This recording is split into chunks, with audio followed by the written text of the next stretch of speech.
changeront pas. L'actu rime avec liberté de ton sur Radio Espace. À suivre. Merci de nous rejoindre, mesdames et messieurs, dans cette émission. Évidemment, vous pouvez continuer à réagir.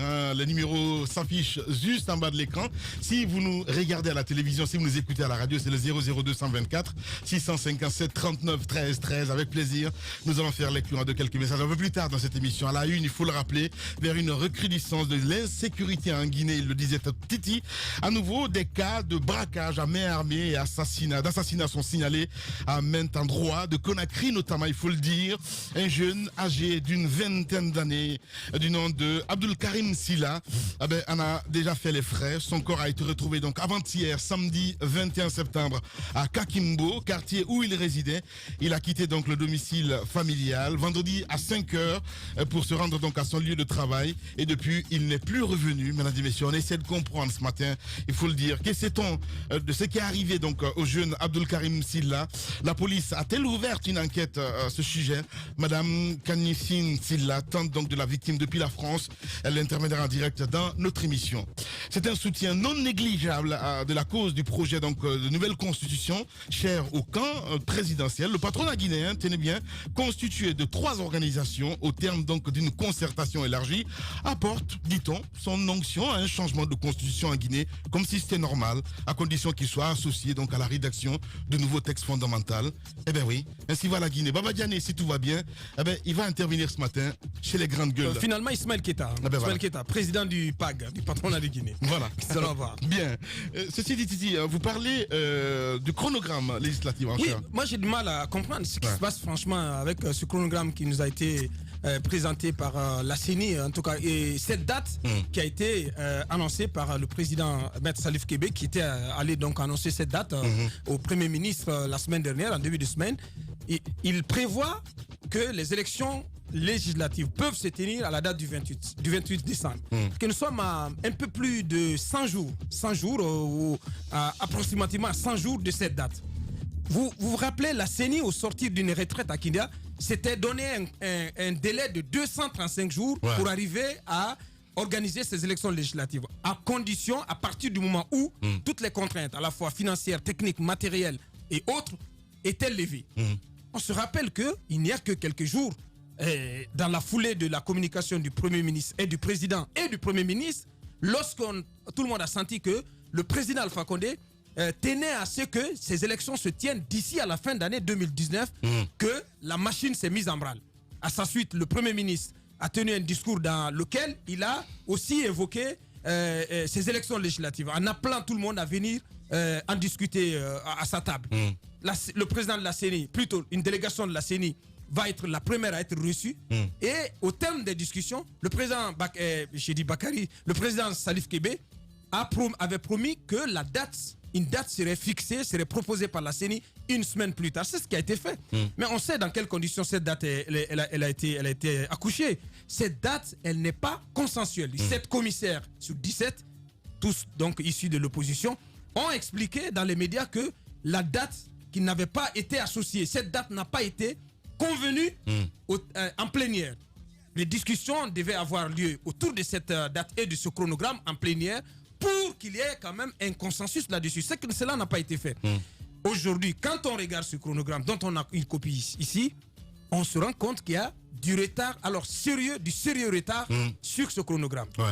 Vous prenez normalement à la date du 23 septembre, nous sommes donc le 23 septembre, l'installation du logiciel donc qui va servir à la révision du fichier électoral, donc des listes électorales. Cette installation, l'installation de ce logiciel devrait être effective, devrait être terminée à la date d'aujourd'hui. Le logiciel en question serait arrivé en Guinée, donc auprès du gouvernement, mais pas encore remis officiellement à la CENI. L'opérateur technique international. Le logiciel n'a pas été fourni. N'a pas été fourni. L'opérateur technique international, en l'occurrence Innovatric, qui est donc du droit slovène, qui devait le fournir, et serait en train de travailler à la personnalisation de ce logiciel. Et pour le moment, donc, il aurait été remis au gouvernement, qui n'a pas encore officiellement remis à la CENI. À partir de cet instant, on comprend mal comment la révision des listes électorales, qui est donc censée avoir lieu en 25 jours, devrait pouvoir se faire. Pourquoi? Parce que c'est c'est lorsque l'opérateur technique international fournit le logiciel, lorsqu'il arrive en Guinée, qu'il recrute son pendant local. L'opérateur technique international n'est même pas sur Conakry. Le recrutement de l'opérateur technique local devait s'achever hier dimanche. Comment le faire alors que celui qui doit le choisir, l'opérateur technique international, n'est même pas sur Conakry. Le logiciel n'est pas fourni, les kits de recensement seraient arrivés stockés dans des entrepôts à l'aéroport de Conakry. Rien n'est prêt. Vous prenez les démembrements. On sait tout le tiraillement qui a eu lieu autour des démembrements. Sur près de 5000 démembrements, 4995 en tout, qui ont été installés à ce jour au plan local en Guinée, seuls 1908 ont été formés. Incroyable. Plus de 3000 et quelques, donc près de 4000 n'ont même pas été formés. Mais c'est pas possible. Moi, je veux vraiment qu'on revienne, qu'on redescende sur la même CENI au niveau de la CENI. Qui ne sert à rien. Il ne servait à rien de sortir et de balancer comme ça cette date. C'est une date à 2 balles. Ça ne sert à rien. Franchement, moi, ça sent mauvais. Je comprends. Ça sent mauvais. Ouais. Absolument. C'est la meilleure expression ce matin. Absolument. Ce qui dénote que cette CENI qu'on appelle Commission nationale indépendante, elle n'est pas indépendante. Elle a fait ce chronogramme parce que tout simplement le président de la République est sorti publiquement et a demandé à ce que des élections se tiennent. Alors, c'est ce que je disais la semaine dernière. Si elle était responsable, si la CENI et son président étaient responsables, ils auraient dû dire au président de la République, c'est vrai que vous avez tenu votre discours, et même au-delà de ça. Justement, nous allons voir dans la mesure de possible. Au-delà de ça. C'est un peu comme ça, il fallait parler. Mais quand je vois ce monsieur à la télé, dont je connais même pas le nom. Kébé? Non, même pas Kébé. Il y a un monsieur bizarre là, je connais même pas son nom. Mais franchement, le vice-président. J'ai envie de le gifler, quoi. Le vice-président. Mais j'en sais rien du tout. Je pense qu'il est du parti de Abessila, un truc comme ça. Oui, David Camara. Mais c'est de la folie. Mais c'est un va-t-en-guerre. Mais c'est à la folie. Mais à un moment, il faut qu'on arrête un petit peu. Non, mais non, c'est un va-t-en-guerre. C'est de la folie, excuse-moi. Allez, vas-y. Ils sont tous bizarres. Bah oui. Les grandes gueules. C'est pour ça que nous sommes dans cette situation finalement bizarre. Parce que ils tiennent, on annonce une date, le chronogramme, on le compresse 3 fois. On annonce une date. Et même la date que vous annoncez après avoir compressé 3 fois votre chronogramme, vous ne pouvez pas la tenir. C'est quand même, non, vous rigolez, mais c'est quand même d'une gravité exceptionnelle. C'est seulement qu'en Guinée qu'on peut voir une institution. Gravité exceptionnelle. C'est seulement qu'en Guinée qu'on peut voir une institution d'une telle grande ampleur nous conduire comme ça vers l'abyssine, nous conduire vers les précipices. Et nous, on est assis, on regarde, on rigole avec ça. C'est quand même grave. Les grandes gueules. Au-delà de tout ce que nous racontions tout à l'heure par rapport au ministère de la Sécurité, etc., finalement, les partis politiques qui décident de se camper à leur position, ce sont des éléments qui contribuent à radicaliser finalement le camp d'en face, parce qu'ils auront raison d'une part une d'autre. Parce qu'ils ont déjà dit que cette CENI était une CENI incapable. On a dit non, ils iront, ils pourront. La CENI est en train de nous montrer son incapacité notoire à nous donner un calendrier tenable. Je pense que c'est d'une irresponsabilité énorme. Il n'y a qu'ici qu'on peut voir ça, quoi. Et puis ça passe tranquillement, comme dit en bas. Ça passe comme lettre à la poste. Allez-y. Ce n'est pas un problème de calendrier, de fichiers ou autre, c'est un problème d'hommes, de ressources humaines. Vous vous rappelez, ça fait quand même des années, on est dans le même débat. On se calme pour un moment, après on en revient à ces élections. J'aime bien donner l'exemple du Sénégal. Les dernières élections, on a vu que de ce côté, c'est le ministère de l'administration qui organise. N'oublions pas ce pourquoi on met la CENI en place. La CENI est mise en place lorsqu'on estime que du côté du ministère de l'administration, il y a une crise de confiance et que le département ne peut pas organiser. Donc on met en place cette entité. Mais cette entité, elle est constituée d'hommes, de Guinéens qui ne se feront jamais confiance. Parce que à tout bout de champ, on accuse l'autre de faire des choses qui ne nous arrangent pas. C'est pourquoi le débat autour du président de la CENI a toujours fait couler beaucoup d'encre. On se rappelle, on est même allé jusqu'à trouver un étranger pour venir à un moment donné de la crise en Guinée, nous gérer, parce que nous-mêmes, entre nous, on n'était pas à mesure au moment les plus graves de s'entendre et de se dire, écoutez, tenez, d'accord, on a tous des intérêts, mais le plus important, c'est la Guinée. Ça n'arrive jamais. Ça n'arrive jamais. C'est tout le temps des problèmes de qui est là-bas et qu'est-ce qu'il fait. Est-ce que moi, ça m'arrange? Quand on prend le fichier électoral, ça fait des années quand même on en parle. Normalement, ça devrait couler de source. C'est comme quand vous devez travailler. Vous avez vos instruments de travail. Vous ne pouvez pas vous amuser avec ceux qui vous permettent de travailler. Comment comprendre que la CENI peut s'amuser avec le fichier électoral? Aujourd'hui, on nous propose une date. Mais on a tous très bien compris que c'est parce que le président de la République a demandé à ce qu'on organise ces élections avant la fin de l'année. Sinon, à l'issue de la rencontre de Kindia, comme le disait Aboubakar, il s'était donné un temps. Il avait déterminé un temps pour pouvoir travailler dans les règles de l'art et pouvoir arriver à un résultat plus ou moins acceptable. Mais aujourd'hui, on compresse tout ceci. J'écoutais encore la fois passée ce commissaire issu de l'opposition qui expliquait comment tout ceci a été compressé et les parties qui ont été omises juste pour pouvoir aller à ces élections. Quand vous avez 90 jours pour faire un travail, vous dites non, 90 jours c'est pas bon, on prend non, 90 jours on peut bien se passer de ça, on prend 25 jours. Ça veut dire que déjà la question qu'on se pose, c'est lorsque vous preniez en compte les 90 jours, c'est parce que vous saviez qu'il fallait ces 90 jours en tenant compte de la route, des imprévus et autres. Vous dites que non, on laisse tout ceci, on en vient à 20 jours. Ce qui veut dire qu'il y a quelque chose qui vous fait courir. On ne veut pas nous le dire, on nous amène vers ces élections, mais encore une fois, on se retrouve avec le même problème. Déjà, ça a commencé avec l'UFR. Ils ont commencé à dire que c'est le problème, c'est le président de la CENI, Maître Salif Kébé, qui doit quitter. Mais on est habitué à ce discours avec l'opposition. On nous parle du fichier électoral, on est habitué à ce discours avec... C'est-à-dire c'est le même scénario qui se présente, mais on finit avec quoi? Cette volonté qui n'émane pas du pouvoir ou bien du président de la République de sortir la Guinée de ce cycle infernal de débat électoral. Je pense que ça devrait couler de source. On a un calendrier électoral qu'on est tenu de respecter. Aujourd'hui, je crois que c'est Damaro qui disait ça hier, que l'autre jour, que tout est financé par l'État guinéen, qui n'ont pas eu besoin des autres. Alors qu'est-ce que vous faisiez tout ce temps pour ne pas mettre le nécessaire, surtout que vous avez même la main tendue des bailleurs. Qu'est-ce qui vous a empêché? On n'en est pas là. Mais on a compris que... Mais encore une fois, c'est le président de la République, vous le disiez tout à l'heure, peut-être en riant, il aime ça. Peut-être il aime ça qu'on se retrouve dans cette situation. Ce n'est vraiment pas drôle parce que ça nous éloigne de l'essentiel. Alors là, pas du tout, mais c'est de la politique. Je suis désolé, ça nous éloigne de l'essentiel parce qu'on ne peut pas travailler. On ne peut pas penser développement. On est tout le temps en train de parler de politique. C'est juste incroyable. Je ne sais pas comment on peut en arriver là. Et en plus, le plus dur, que tous les Guinéens s'entendent autour de ça, qu'on œuvre juste pour faire plaisir à un homme, mais ne pas penser à la nation. Comme le dit Roby, il faut être en Guinée pour voir ça. C'est triste quand même. Allez-y, mon cher Tamba. Moi, j'ai envie de commencer par dire, peuple de Guinée, Yako. Yako. En Côte d'Ivoire, on dit Yako. Pardon pour ce qui t'arrive. Parce que vous vous souvenez, les grandes gueules. Et d'ailleurs, vous pouvez éplucher tous les grands sujets de polémique que nous avons abordés dans ce studio. Quand ça touche aux acteurs politiques, il n'est pas possible de trouver un seul sujet où c'est seulement le pouvoir qui a tort. Vous allez retrouver que et le pouvoir et l'opposition se sont entendus pour nous créer un problème. C'est que le peuple ne comprend pas, en fait. Mais malheureusement, je l'ai dit, je crois que c'était mercredi. Mercredi, je l'avais dit dans ce studio. On est aveuglé par les questions d'ethnie, de communauté, de région, d'intérêt personnel. Donc, même quand il y a la vérité quelque part, on ne veut pas l'entendre. Quand vous la dites, vous devenez ennemi public numéro 1. Cette question part d'où? Ça part de la loi sur la CENI. On a dit, il ne faut pas mélanger, il ne faut pas nous rapporter, nous ramener une CENI politique.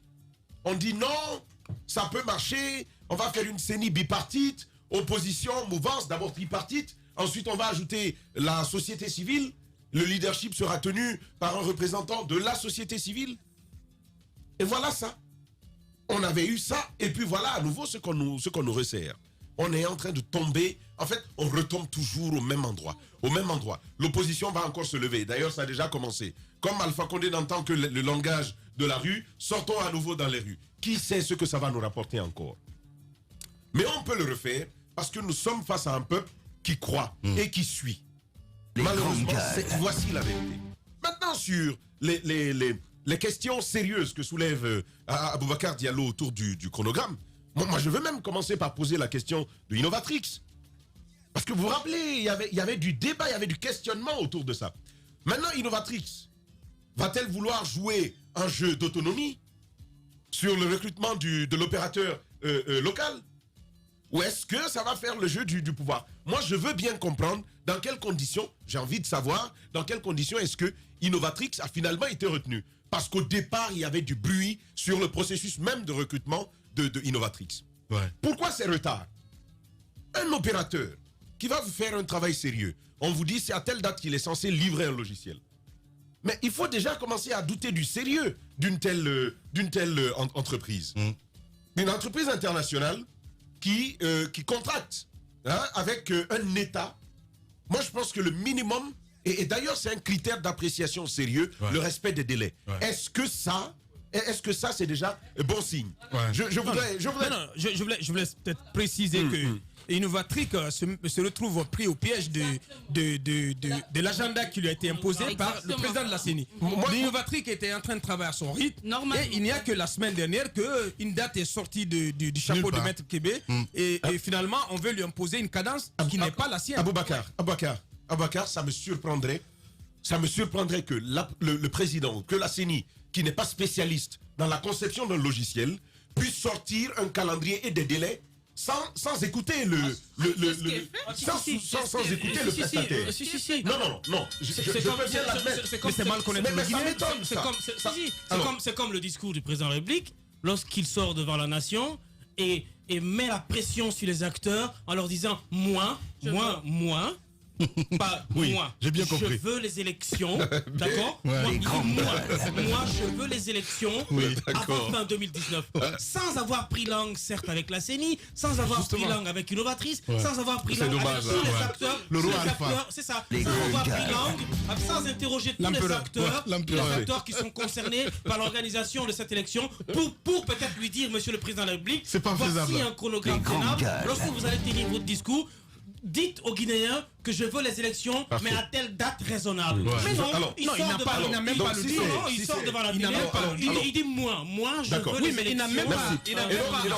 n'a même pas à fixer une échéance à la CENI. Et donc, si du coup, ça fout les boules. Il n'a pas le droit. S'il est donc avéré, ce que vous êtes en train de me dire, comprenez qu'on est absolument mal barré. Et ça donne un sens à la deuxième idée que j'ai voulu apporter. Lamine, vous savez comment j'appelle ce que la CENI est en train de nous faire, ce gribouillis de chronogramme. Je vais vous dire, j'appelle ça les bricoles de la CENI. C'est-à-dire, il y a les délais légaux qui sont là.